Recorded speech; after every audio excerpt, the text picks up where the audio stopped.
ফারহাতানে ফারহাতুন ইনদা ফিতরিহি ওয়া ইনদা লিকা রাব্বিহি।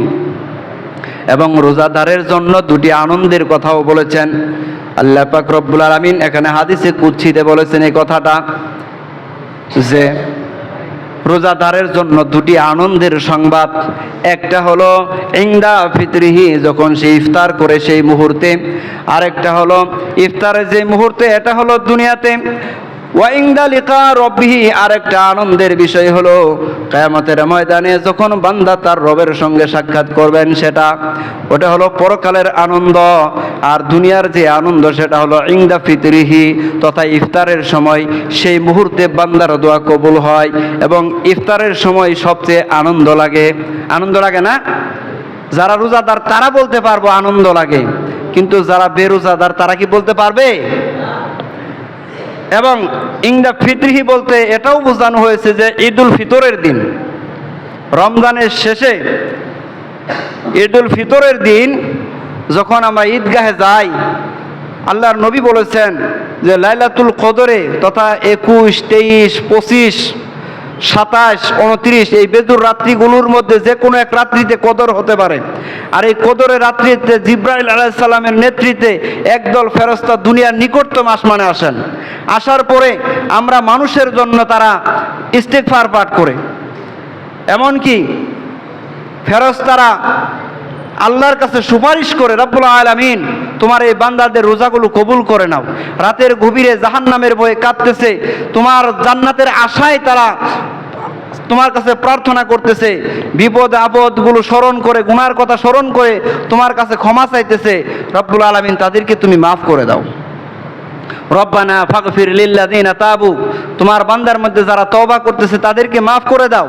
এভাবে আল্লাহর কাছে ফেরেশতারা সুপারিশ করে আমরা মানুষের জন্য। এমনকি রোজাদাররা যখন শেষ দশকে ইতিকাফে বসে আল্লাহ রব্বুল আলামিনের কাছে প্রার্থনা করে এবং আল্লাহ পাক রব্বুল আলামিনের ফেরেশতাগুলো পাঠানোর পরে বলেন, হে ফেরেশতারা দেখো এরা কি চায়, এরা কি জান্নাত দেখেছে, জাহান্নাম দেখেছে? এভাবে বলতে থাকে ফেরেশতাদের সঙ্গে, গর্ব অহংকার করে বলেন।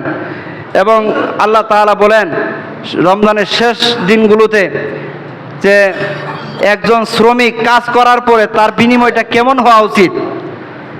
ফেরেশতারা বলে রব্বুল আলামিন যে তার কাজটা সুন্দরভাবে আঞ্জাম দেওয়ার কারণে তার পুরস্কারটা যথাযথ হওয়া উচিত।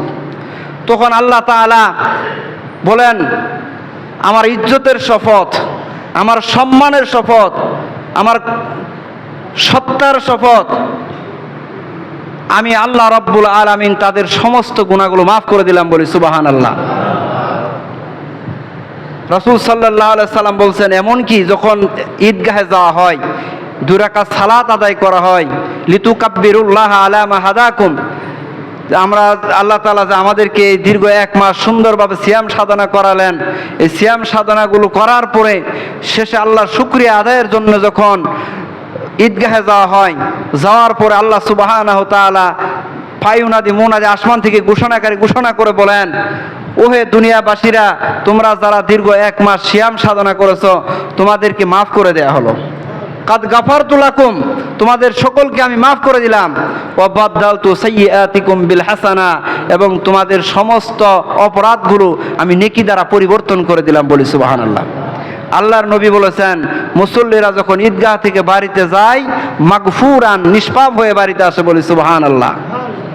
এই শুভ সংবাদটা একমাত্র রোজাদারের জন্য। ইনদা ফিতরিহি তথা ঈদুল ফিতরের দিন হলো রোজাদারের জন্য শুভ সংবাদ। বলি সুবহানাল্লাহ। এজন্য আল্লাহর নবী বলেছেন ইনদা ফিতরিহি ওয়া ইনদা লিকা রাব্বিহি। আরেকটা হলো কিয়ামতের দিন, যেদিন এই দুনিয়াটা নিশ্চিহ্ন হয়ে যাবে। ফাইজা বারিকাল বাসারু ওয়া খাসাফাল কমারু ওয়া জুমিয়াশ শামসু ওয়াল কমার ويقول الإنسان يومئذ أين المفر كلا لا وزر إلى ربك يومئذ المستقر। আল্লাহ তাআলা বলেছেন ফাইজা বারিকাল বাসারু, দৃষ্টি যখন বিব্রত হয়ে যাবে, ওয়া খাসাফাল কামারু, চন্দ্র তার আলো হারিয়ে ফেলবে, ওয়া জুমিয়াশ শামসু ওয়াল কমারু, চন্দ্র সূর্যকে একত্র করা হবে। ওয়ায়াকুলুল ইনসানু ইয়াওমাইযিন আইনাল মাফার, তখন সকল মানুষ বলবে আজ পালাবের জায়গা কোথায়। কাল্লা লা ওয়াজার, বলা হবে আজ পালাবার কোনো উপায় নাই, একমাত্র আল্লাহ তাআলার কাছেই তোমাদের ঠাঁই, তিনি ছাড়া আর কারো কাছে তোমাদের ঠাঁই হবে না। ওই আল্লাহ সুবহানাহু ওয়া তাআলা বলেন, ইয়াউমা তুবাদদালুল আরদু গায়রাল আরদি, এই জমিনটাকে আমি আরেকটা জমিন দ্বারা বদল করে দেব। ওয়া বারাজু লিল্লাহিল ওয়াহিদিল কাহার, তারপরে সকল আদম সন্তান পরাক্রমশালী এক আল্লাহর আদালতে উপস্থিত হয়ে যাবে। আল্লাহ তাআলা বলেছেন, ইয়াউমা ইয়াকুমুর রূহু ওয়াল মালাইকাতু সাফফান লা ইয়াতাকাল্লামুনা ইল্লা মান আযিনা লাহুর রহমান। ইয়াউমা ইয়াকুমুর রূহু, সেদিন হযরত জিবরাইল আলাইহিস সালাম দণ্ডায়মান হবেন।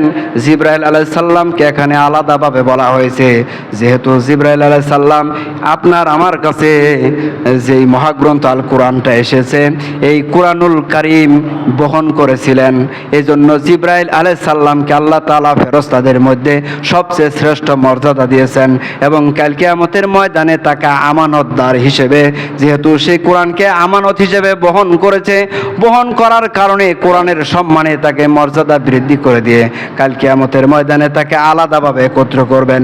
ইয়াউমা ইয়াকুমুর রূহু, তথা জিবরাইল আলাইহিস সালাম দণ্ডায়মান হবেন, ওয়াল মালাইকাতু, এবং অন্যান্য ফেরেশতারাও সকলেই কাতারবদ্ধ হয়ে চতুর সাইডে বিডিআররা যেমন সীমানা পাহারা দেয়, কিয়ামতের ময়দানে এরকম পাহারাদার হয়ে তারা থাকবে। তারপরে আল্লাহ সুবহানাহু ওয়া তাআলা বলেছেন, আমি আল্লাহর অনুমতি ছাড়া কেউ কোনো কথা বলতে পারবে না, কেউ কোনো কথা বলতে পারবে না। আল্লাহ তাআলা যাকে অনুমতি দিবেন সেই মাত্র কথা বলতে পারবে।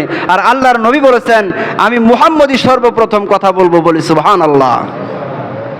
সেই বিভীষিকাময় দিনে আল্লাহ ঘোষণা করবেন, ইয়া মা'শারাল জিন্নি ওয়াল ইনসি ইন ইসতাতা'তুম আন তানফুযু মিন আকতারিস সামাওয়াতি ওয়াল আরদি ফানফুযু লা তানফুযুনা ইল্লা বিসুলতান। আল্লাহ তাআলা বলবেন, হে মানুষ এবং জিন জাতিরা, আজ যদি তোমাদের সামর্থ্য থাকে পালাও, কিয়ামতের ময়দানে পালাও, কেউ পালাইতে পারবে না ইল্লা বিসুলতান, দলিল ছাড়া। তোমাকে দলিল নিয়েই যেতে হবে, আর সেই দলিলটা হলো আপনার আমার আমলনামা। আল্লাহ তাআলা বলেছেন, ফামাইয়া আমাল মিসকালা যাররাতিন খায়রান ইয়ারা ওয়া মাইয়া আমাল মিসকালা যাররাতিন শাররান ইয়ারা। যে ব্যক্তি এক জাররা পরিমাণ নেক আমল করবে তাও তাকে সচক্ষে দেখানো হবে, এক জাররা পরিমাণ বদ আমল করলে সেটাও তাকে দেখানো হবে। আল্লাহ তাআলা বলেছেন, ফাআম্মা মান সাকুলাত মাওয়াজিনুহু ফাহুয়া ফি ঈশাতির রাদিয়া, যাদের নেকির পাল্লাটা ভারী হবে তারা কিয়ামতের ময়দানে আনন্দ উল্লাসে অবস্থান করবে। অপরপক্ষে ওয়া আম্মা মান খাফাত মাওয়াজিনুহু, যাদের নেকির পাল্লাটা হালকা হবে, ফাউম্মুহু হাবিয়া, সে হাবিয়া নামক স্থানে নিক্ষিপ্ত হবে। আল্লাহ তাআলা বলেন, ওমা আদরাকা মা হিয়া, আপনি কি জানেন সেটা কি? সেটা হলো না